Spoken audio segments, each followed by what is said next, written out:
নতুনদের জন্য গোল গলা মিক্সি কাটিং সহজ পদ্ধতি। প্রথমে কাপড়টিকে ঠিক এভাবে 4 পার্ট করে নিতে হবে। এখানে 4 পার্ট কাপড় আপনাদের দেখিয়ে দিলাম। এরপর এখানে একটি মার্জিন করতে হবে। এরপর সামনে থেকে 1.5 ইঞ্চি নিতে হবে। প্রথমেই খোলা সাইড থেকে 1.5 ইঞ্চি নিব। এরপর 42কে 4 ভাগ করে 1 ভাগ নিব। যার যতটুকু বডি সেটাকে 4 ভাগ করে 1 ভাগ নিবেন। এভাবে মার্জিন করার পর এখান থেকে 7 ইঞ্চি ফুটের মাপ নিব 42 ইঞ্চি বডির জন্য। এভাবে একটি মার্জিন। আর মহল নিতে হবে 6 ইঞ্চি। এখানে একটি মার্জিন করে আর মহলের রাউন্ড শেপটা সুন্দর করে দিয়ে দিব। আর মেক্সিতে তালপাট কাটিং করতে হবে না। এরপর এই কাপড়টিকে এভাবে ভাঁজ করে দিব দাগ অনুযায়ী। এরপর এখানকার মার্জিনটা টেনে দেব।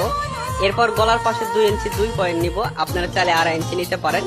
গলার লম্বা নিব 5 ইঞ্চি 42 ইঞ্চি বডির জন্য। সামনে পিছনে সমান গলা গোল দিয়ে দিলাম এখানে। এরপর এখানে যে কাপড়টা আছে 2 ইঞ্চি, এখানে একটা চিহ্ন করব। এখানে করব 2.5 ইঞ্চিতে। এখানে একটি মার্জিন করে এই পাশে একটি মার্জিন করার পর এখানে গোল শেপ করে নিব। তাহলে গোল গলার পট্টির কাপড়টা বের হয়ে আসবে। গোল গলার পট্টির কাপড়টা কিন্তু এখানে ডাবল পার্ট হচ্ছে, সামনে 2 পার্ট পিছনে 2 পার্ট, ঠিক আছে। এরপর ঠিক এভাবে খুব সহজে কাটিং করতে পারবেন আপনারা যারা নতুন।